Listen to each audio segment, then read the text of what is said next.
Okay, hello everybody, friends and lovers of the Wild Bill Swim. I'm here today with Charlotte Brynn, and there's another video interview with Charlotte about 2 years ago when she talked about dry land exercises that you can do off season, which is now. And so today, well, first, a little bit about Charlotte. She's a native of New Zealand, and Adventure is like her middle name. I don't know her real middle name, but I'm going to guess it's Adventure. And she's quite an accomplished swimmer, pool and open water, has done quite a lot of ice swimming, has swum the English Channel not only once, because it takes more than once to actually get across sometimes. Has True. done quite a lot of other marathon swims. I'm going to post her website that you can look at all of her background if you'd like to. She is also the founder and coach of a organization in Vermont called the Swimming Hole, where she does pool clinics and swims year round. And it's really a fitness center, pool center to get everybody in the water. Very similar to the mission of Wild Bill Swim, except she's got a year round experience. Um, a lot of us are talking about going up to the Kingdom Games this summer, and Charlotte is on that lake, and that's where some of her open water clinics take place. So we'll make sure that you guys have links to all that, and she'll talk about when those are going to be. But today, she's going to talk about cold water acclimatization as a way to start into open water swimming in the spring.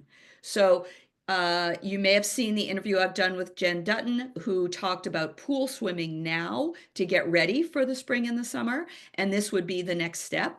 And Charlotte is going to give you her opinion on how you need to be pool ready before you can be cold water ready. So I'm going to turn it over to you, Charlotte.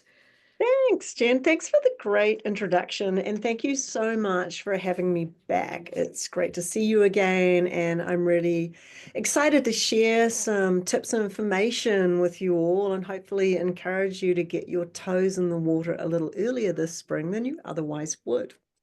Cold water swimming, or actually, let's say cold water immersion, because it's not necessarily swimming that people are taking to the water. During the colder months, it's really become a lot more mainstream and it's increasingly popular for a lot of the great benefits. So, and some of those include reducing stress and anxiety, boosted mood, and also a really fast track on muscle recovery. So those are just a few of the benefits. One thing's for sure, it can be uncomfortable getting in the cold water, but it certainly is a good feel-good mood afterwards. And so I'm here to talk a little bit about how you can get yourself ready for your first cold water experience.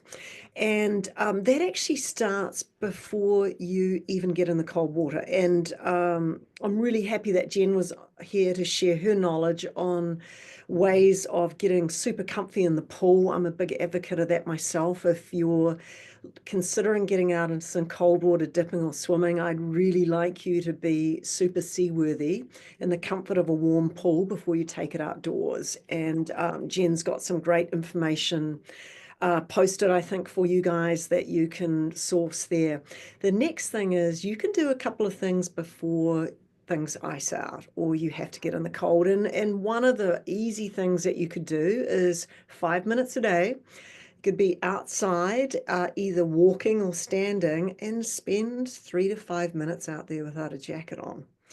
Uh, Work within your comfort level, be smart about it. If it's the 60-mile-an-hour wind that we've had recently in sub-zero temperatures, you might want to taper that down in time a little bit. But just being outside and exposing your mind and your body to that is going to set you on that first path to success in the cold water. The next thing you can choose to do is chill out in a cool shower. And to start doing that, I'd recommend you can look at about 5 to 10 seconds and then each day build that time up until you reach a minute. And you could be doing that every day or every other day as you lead up to your deadline or the goal you've given yourself of getting in a cooler water than you used to. The next thing is about mindfulness and preparing yourself mentally. And there's a couple of really important things. Number three I'm going to talk about is we're going to call it your ice breathing, and 2 minutes a day. Nice, short, easy amount of time where you're going to work on slow and controlled breaths, nasal breathing, taking it in through the nose, and a nice relaxed exhale out through the mouth. So not only will this help your inner calm, it's going to improve your focus during the day, reduce your overall stress, and it's a little tool that when you get into the water, you can key back into that nice ice breathing, which is your relaxed state. So recap, we've got number one, we're going to ditch the winter jacket for 5 minutes a day. Number two, we are taking to the cold shower for a minute. And then number three, we're being mindful about that breathing. Slow, controlled air in through the nose, easy out through the mouth. And then the fourth and is equally important is we're going to adopt some mind skills for you. And when we first step into the cold water, something unknown that is either perceived to be uncomfortable or is uncomfortable or fearful for us, we tend to get short breath, and the mind can race to alarm and fear mode. And it's not that it's not some fear involved, but what I'd like you to do is spend a little time each day, maybe it's 30 seconds, where you're visualizing something that is good and positive for you. And that could be being around loved ones. It might be a relaxed place for you. It might be the end of your day when you're home in the living room, relaxing, maybe in front of the fireplace. If you're like me, you're relaxing in the water, taking a swim. But whatever your happy, chill, calm place is, that's going to be a place that when you're first getting into that cold water, you can bring yourself back to those skills. Ice breathing, relaxed mind. It's going to make a big difference. So those are the things that you could prep before. I mean, I'd really suggest you back that out 2 to 4 weeks. So you're doing your swimming right now in the pool, or if you're not, you're planning on starting to. Depending on what your goals are, you might be swimming anything from 1 to 6 days a week. There is no failure. It's set yourself up with something realistic, and then you're adding in for a couple of weeks these cold water preparation on land skills and drills. So then we get to where you're going to go. So that's really important because you want to pick a location that's really accessible for you to get in and out. So ideally you're going to be getting in the cold water, and after being in the cold, we don't function quite at the snappy paces we might when we're warm. So I'm really interested in you picking a place where ideally it's a zero entry. By that I mean into the water as opposed to down. It could be some steps as long as there's good footing and good assistance. So I'm looking for a very accessible in and out for you. And you can be smart about picking some good spots for that. The next thing is, what's a surface like in and out and while you're in there? So as our feet get cold, we lose not only coordination, but you're not going to feel some of those things you're standing on. So I'm looking for you to have a really as smooth as possible surface. The other option is some people do wear little booties or some sort of thing that they can do to protect their feet, which is something to consider as well. So the next thing we're going to talk about is where you're planning to be. So we've got your nice little entry exit, in you go. And on day one, success would be, actually, we're going to back it up. Success would be showing up to the cold water location. That is worth a victory. And do not be disappointed if that's all you do. I've had plenty of people who've come just to watch, check it out for a day. That's a really smart thing to do. Get the lay of the land, watch what people are doing. So let's say you watch for a day and you come back the next day and you're committed to getting in the water. You are going to bring some nice loose clothing that is easy to get on and off.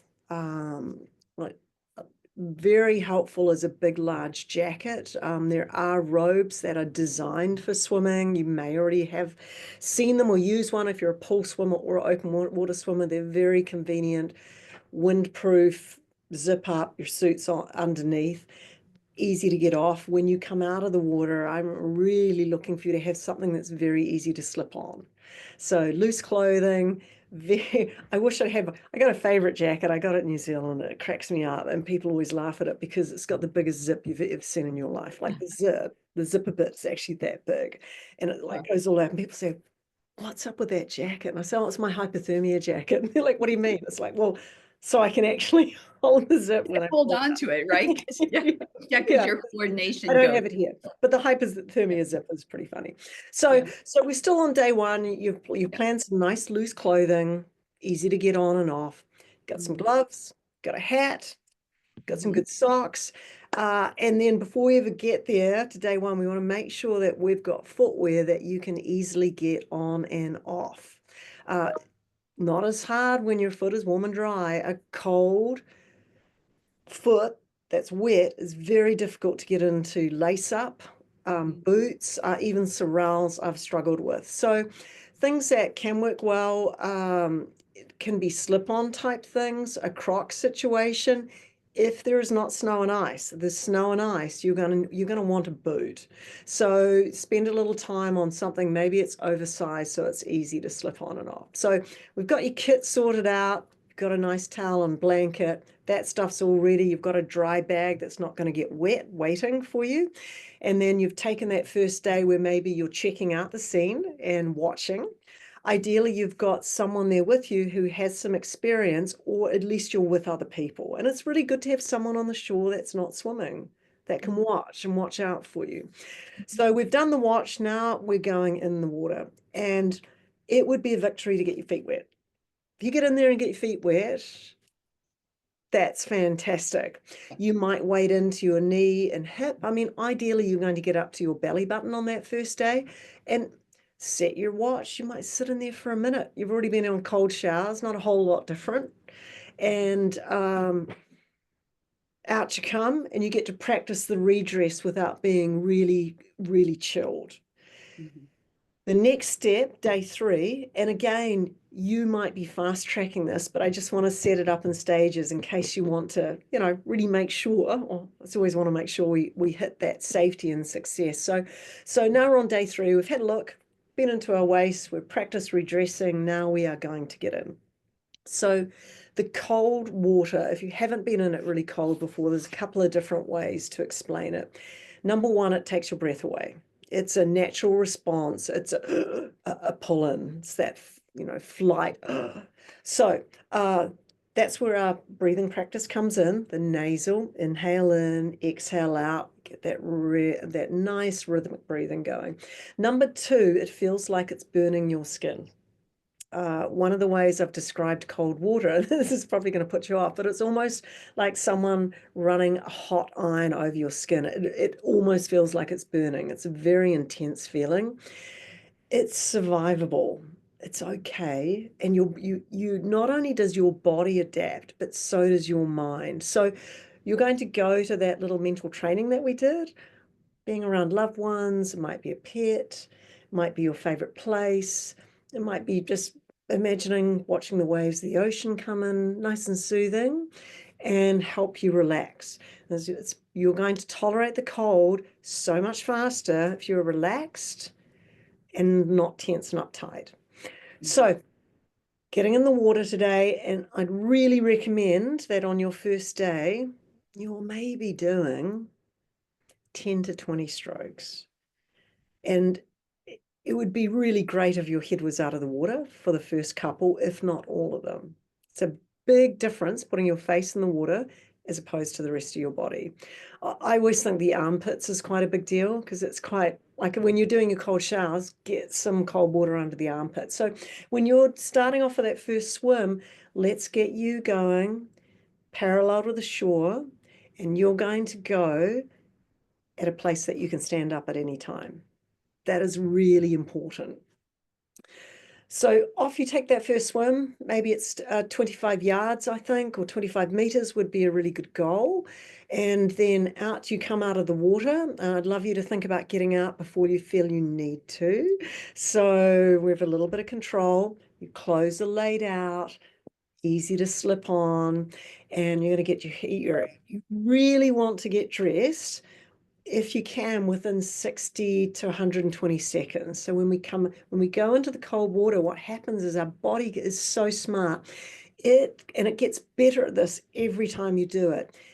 In your extremities, it constricts things down and it reduces the blood flow to your hands and your feet and your forearms. And the more you expose yourself to the cold, the better your body gets at doing this.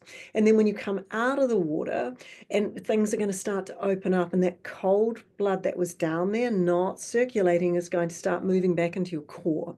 And it's something called after drop, when your body temperature drops further after you get out of the water. So I do feel it's very important to get yourself dressed and situated, wetsuit off, warm things on. Love you to get your warm hat on immediately, really important.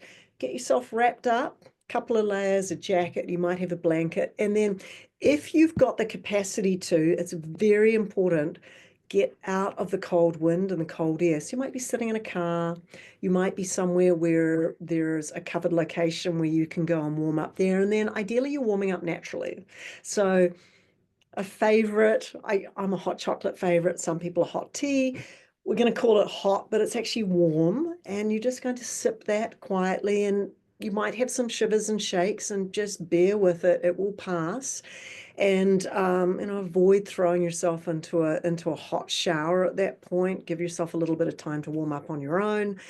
Getting in a car is great. You can have the car running a little bit. I tell you, I adore my my heated seats. I was just going to say the heated seats are like Love that magic. a lot. Yeah. When I first get in after a cold swim, I don't even actually feel it's on until my Yeah. body is starting to circulate a little bit. So, I think so I just wanted to bring out a point, two yes, things. One, when I find when I start to shiver when I'm getting dressed, that going back to that breathing that you mentioned before is really, really helpful, because sometimes we just like it's almost nerves that are creating this exactly. shivering. It's not necessarily extreme. Oh my God, my body's freezing, right? So I think that I also I always bring a small towel to stand on, because Good idea. like you say, your feet, they just don't react the same way and they feel so cold. Yeah. Personally, I don't find booties do anything for the cold. I think it's booties and gloves. I think it doesn't help me in the water, but Yeah. it does my dog. Yeah. I've never used them. I've seen a lot of people use them and it gets them into the water. And so, for that reason, Yeah. I certainly advocate those. And actually, a wetsuit. You can totally get in a wetsuit. Hmm. And the thing to stand on, super important. I totally agree. That's a Yeah. really good thing to add. Car mats work really well. Oh, yeah, that's a good It's idea. old Well, and carpet. also, if you have a wetsuit on and you're taking it off, it's not going to come off as smoothly as it usually does, because you're not Right. going to do it in the water, for one thing, right? Exactly. And if your feet are full of sand and you get it all over your wetsuit, it's just like a little annoyment you don't Yeah. need in that moment. It is an incredible rush. I Yeah. mean, it's like the endorphins. So, we're talking some major hormones at play here, and Mhm. we've got natural feel-good hormones racing through your body. And if ideally you're doing it with other people, it is an incredible way to connect with people because you are sharing that together. It is incredible life skills every time you face that water. And I have been in the cold water a lot. Mhm. And I still face that I'm putting myself into a difficult situation and I'm overcoming adversity. And it is a really good life skill to practice. Mhm. So it is incredible. And so that's the checklist. You want to make sure your gear's sorted, know where you're going, have a plan, make sure you identify a landmark where your gear is so you can get back to it. I have a big yellow dry bag and it's like a beacon. I know where I'm going back to. Easy exit, really important. So now we're going to get into the swimming part of it, which is why I got into cold water. And so, first of all, definition of cold water for me is anything you don't usually swim in. So you swim in an 80-degree pool, and you're going out into 68 or 70 degrees, you are cold water swimming. You don't need to discount this. You don't need to be swimming in 30 or 40 degrees to be cold water swimming. You're swimming in something colder than you're used to. For most people, they're going to experience something in the low 50s, upper 40s, low 50s. So when you go in and swim, you're looking for the first time 2 to 3 minutes. And I say 2 to 3 minutes, that's taking into account your dilly-dally time when you're walking into the water. So 2 to 3 minutes, and then over time you'll be able to build that up. It depends what your swim goals are. Are you training for a cooler water swim? Are you just wanting to get some open water time in? There's no pass or fail on how long you're in there for. It's more what your body's ready to handle. So let's say we've built up to 10 minutes and we're doing some laps along the shore. So I'm not going to swim out for 5 minutes and back for 5 minutes. I'm going to do maybe 100 to 200 meters down the shore and back. So I can get out and walk back to my gear if I need it. And I'm going to be monitoring. For me, I wear a watch where I'm going to monitor my distance and my time. I've got an idea where I'm at, and I'm going to monitor my body. When I first push off to swim, your subconscious brain is going to want you to spin your arms like you are a hamster on a wheel. And, come back to that ice breathing, slow exhale, slow inhale. And I'd like you to think about long strokes.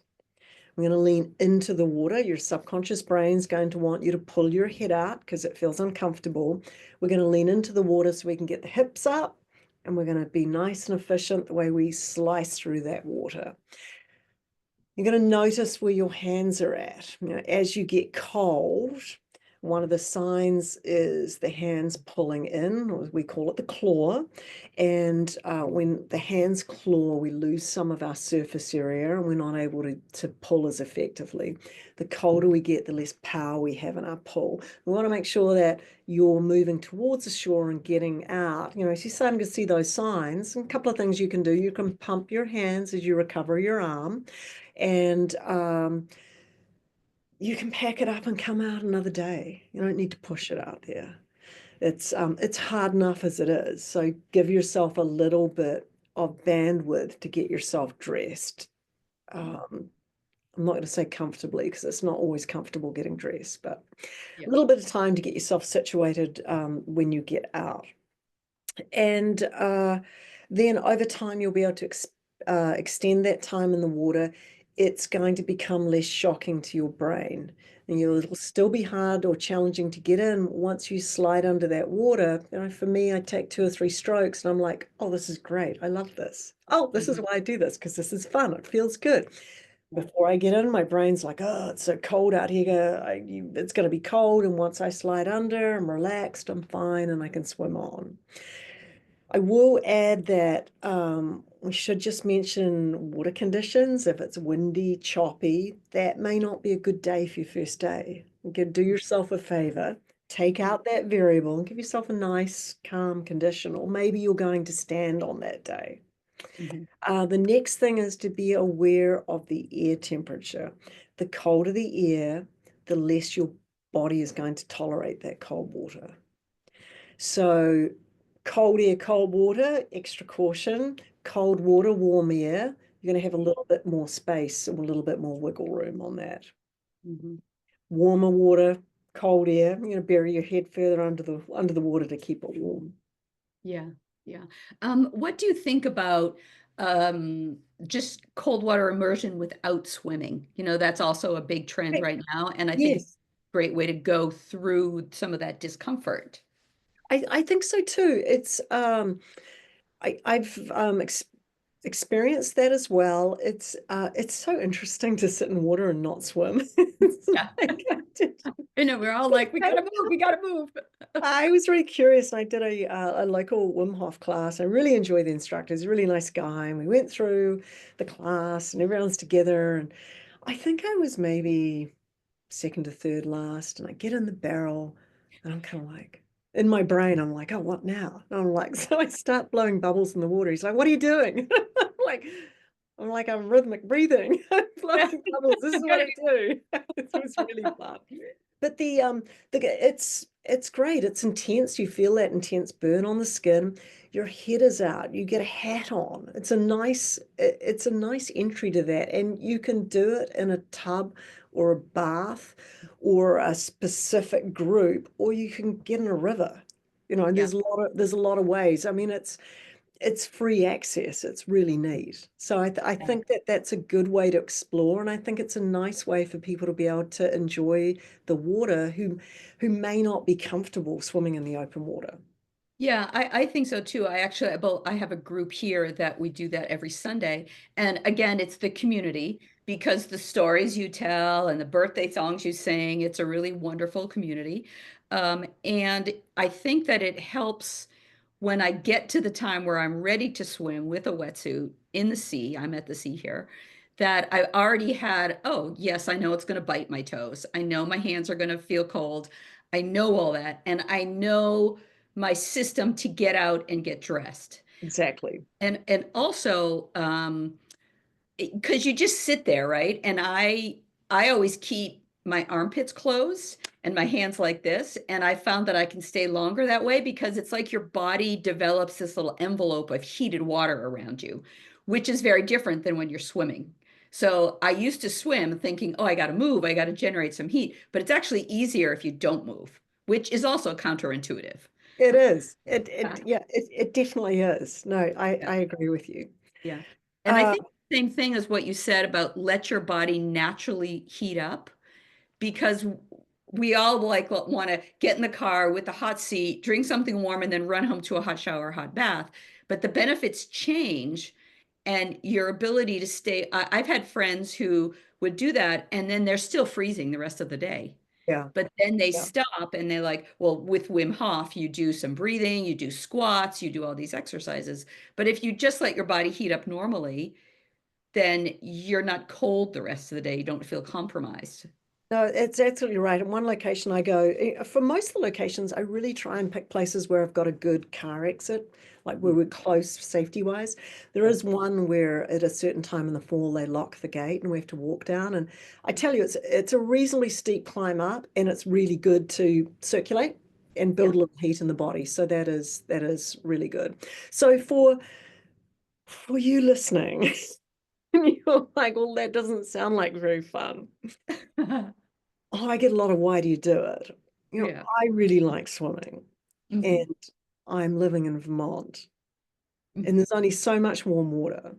And so I got swimming earlier and later, and I had a swim I was training for. So if you're listening and you're thinking about enrolling for a swim, or you have enrolled for a swim, it's so advantageous to get outside earlier in the season, more exposure to wind and waves. And every time you get in the water cooler than you're accustomed to, your body's making physiological changes.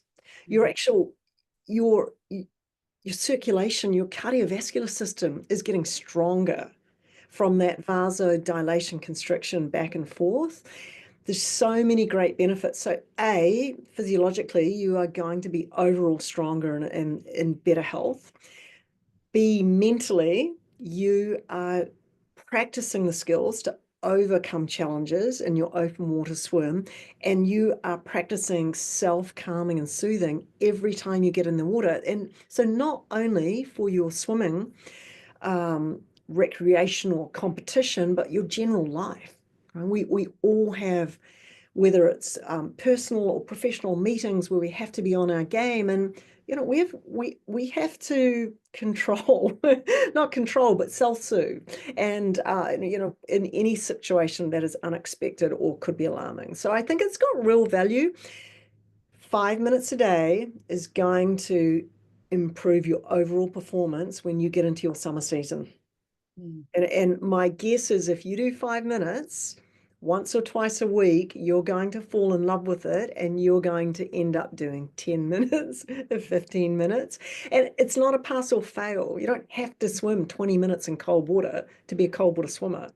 I mean, in my mind, all you got to do is take your jacket off and walk outside for 5 minutes, and you set the intention to work on cold water acclimatization. So I think there are many sizes to fit a lot of people, and I would encourage you to have a go. Mm. Yeah, I think it's a great, as you said, starting early. People are still in the pool. The listeners may still be in the pool doing their training for their big events and their peak event during the summer and all the ones to build up. But this gets them in the water sooner. And it's not in replace of, it's maybe you go to the pool, you put a dry suit on, and then you get out to the beach and you just walk down and you just get in and get out, right? Totally. You Double just dip day.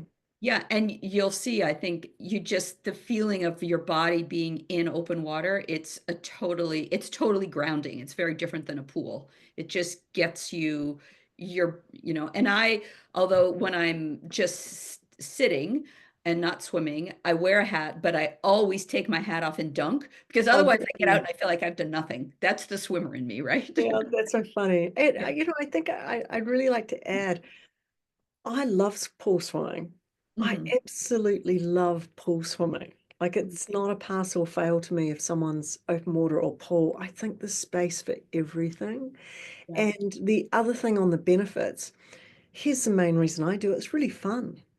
Yeah. Such a good time. I mean, I like the thing that normally hurts me when I'm done is my mouth because I've been grinning so much. But it's a really, really good time. If you get a nice group of people together, you share a little tea or coffee or whatever you're doing afterwards, and you chat a little bit about how it felt. You will really enjoy it. You'll have some incredible personal growth, and I think you'll really chase your goals this summer, and that's a good time. Mhm. That is, and for all you Wild Bill Swim listeners, that is really what we're all about. Set yourself a goal, even if it's you've never swum and you want to do the 400 yard, or you decide you can swim to the next dock after that, we'll help you finish your mile. So this is all those little incremental pieces in our whole life and they keep us young. I mean, honestly, the majority of open water swimmers and cold swimmers, the age group isn't the 20s. It's much older than Correct. that. But it's Yeah. keeping us, it's keeping all that plasticity of our neural tissue. So, Totally agree. And you get a chance to, so, you've heard my steps and tips, and you could use some of them, all of them. It's a lot about finding your own way. And I think now it's so much more mainstream than it was that I think that, as a listener, you have the opportunity to listen to a number of different people, and then you get to go and try it and adopt what works for you. mhm, yeah. I think that's what I like about it, because we all handle and tolerate things differently. But there are some of the pretty main steps, those things like, the right shoes. And that's good. I wish I'd had Oh, that intel early on. I It's like, tell you, right? Yeah, it's like, Or like loose clothing that goes on damp skin. Like women yeah, don't wear tights. It doesn't work. no, yeah, You're gonna not sit there happening. freezing, you know? Yeah, yeah. So Right. Even down to your jacket. Like, my jackets are 2 sizes too big because yeah.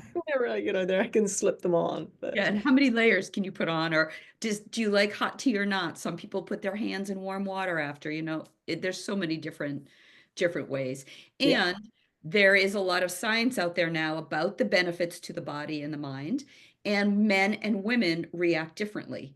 And I know on the Wild Bill Swim Facebook and Instagram, I put some of that information up there because that's an important thing to remember. Like women are not small men. So we react differently, and both sides need to understand that so they both get the best out of everything. Mm. Yeah. I think the biggest goal I would love to see, like, everyone we reach and talk to. I'd love to see you guys post what you're doing. Oh, yeah. Like, Right. proudly. It's like, Yeah. I Like got on right the now, water the lakes are today. frozen, but you can go roll in the snow with no jacket. Absolutely. Yeah. There's lots of way to do it, but and if you're the only one thinking about it, I guarantee very quickly you will have a couple of people going, "Hey, what are you doing? Yeah. Can I come?" And it's really interesting. It's very Yeah. fun. So Hmm. Yeah. Wonderful. I Wonderful. hope people get out a little bit earlier this Yeah. year. Thank you, Charlotte, because those little step-by-step, very easily to follow tips that you've just given, I wish I'd had them when I decided to get started, right? Exactly like Yeah, you said. I did not follow those, everybody.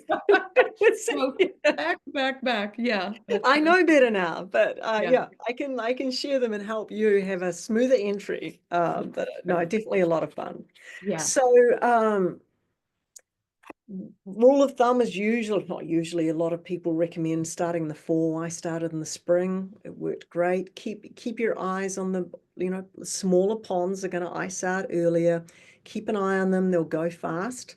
So it's a small window of opportunity the further south you are. I do tend to tempt the water. I like to know what I'm going into, and it helps me plan my swim. Mhm. So you can choose to do that or not. You can buy a $10 thermometer from a hardware store. It doesn't have to be super complex, but it's can be helpful to keep a log of what you've done so you can incrementally build yourself up. Mhm. Be a really good way. Yeah. So can we talk a little bit about the swim clinics that you do? Oh, absolutely. You said you have a in-pool clinic up in Vermont next month, March, I I guess. do. Yeah. Yeah. So I have 4 clinics this year.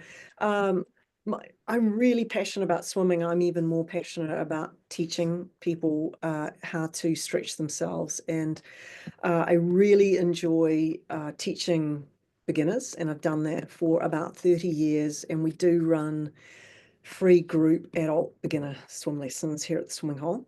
And in addition, we offer some paid for clinics, and I have one March 8th. It's a half day clinic from 9 a.m. to 1 p.m. on Saturday, March 8th.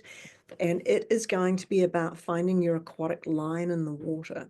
So we talked a little bit about leaning down and holding your balance. So we're going to be working on how to keep you in balance so that you get more distance per stroke, and then moving into adding propulsive forces to that. So if you're an intermediate advanced swimmer, it would be ideal for you. If you're a complete beginner, it may not be the best match, but low, intermediate, and up, fantastic. You don't need any certain degree of swimming fitness to come, just a willing to learn and have a good time. The next one is in July 17 through 19. It's a 3-day session on Lake Memphremagog, and it's on the bluffs in Lake Memphremagog where I live, and it's a lovely sandy bottom area that you can stand up on to swim, which is fantastic. You're not standing up to swim, but you can touch the bottom. And water temperatures are in the low 70s, which is nice. And we work on efficiency, propulsion, and gaining more comfort in the open water. So navigation, sighting, swimming off a kayak. So all those things that we don't necessarily get exposed to in the pool are fantastic for that. And we have one day we do a practice swim. So we get a chance to maybe swim a little bit longer than you've swum before with support. I really find this fantastic as a before and after video analysis. And that's always my most fun, because you see immediate results. Most people go away with a good time drop in their 100 free. And when you're doing an open water swim, that adds up time wise. And then I do a 1-day clinic in August, which is more geared to a intermediate, still valuable for an advanced swimmer as well. But for someone who would really like to get more exposure to being in the open water, maybe they've been in the pool a lot and they'd like to transition, and they're ready to do that in a nice, safe, nurturing environment. And then I've got another pool clinic in November, which I believe is the first weekend in November. So it's kind of nice. A lot of people like to do regular check-ins and maybe hit 1 or 2 of those a year. Yeah, and I think that as open water swimmers, when we get into the grinding season, we forget about our stroke. So if we don't work on it in the off season, that can lead to injury, it can lead to pain, it can lead to all kinds of bad Yep. habits. So yeah, I Work think smarter. yeah, and a lot of people don't like to be in the pool, so Just I beautiful have grown, location. I've spent so many years in the pool like you, but I've grown out of it a little. So I just put a snorkel on, I put my head down, and I just go, because that Yeah. gives me the closest I can to. And then Yeah. based on our conversations with Jen, which I know I should have been doing for many years, is adding some interval training and things like that. So, but that's wonderful. So I'm going to post Charlotte's website where you Great. can find out about her clinics. And I'm sure she's part of our Facebook group and she's got her own, so you can reach out to her and ask her any questions. Yeah, definitely. Here for questions. And if you decide you're going to start your stay outside for a minute to 5 minutes with no jacket, or go to South Pond Swimmers, where we swim, and walk on the ice and take your jacket off. Post a picture and tag Charlotte. Yeah, no, please do. Please do swim with Brynn on Insta. Yeah. The other thing I will add is in the fall, I have lead a little Sunday group, 10 a.m.s up in Vermont. Mhm. Feel like a drive. It's informal, Mhm. free. Come on up. You can take a Wonderful. dip with Yeah. company. We're either in Lake Magog or Lake Willoughby. We have little eats and visit afterwards. It's a lot of fun. So, if anyone's wanting to take a road trip or find out more, you can reach out to me. That's wonderful. Thank you Yeah, so much. terrific. All right. Thank you Thanks so so much, much, Charlotte. everyone. Yeah, I'm going to just stop the recording.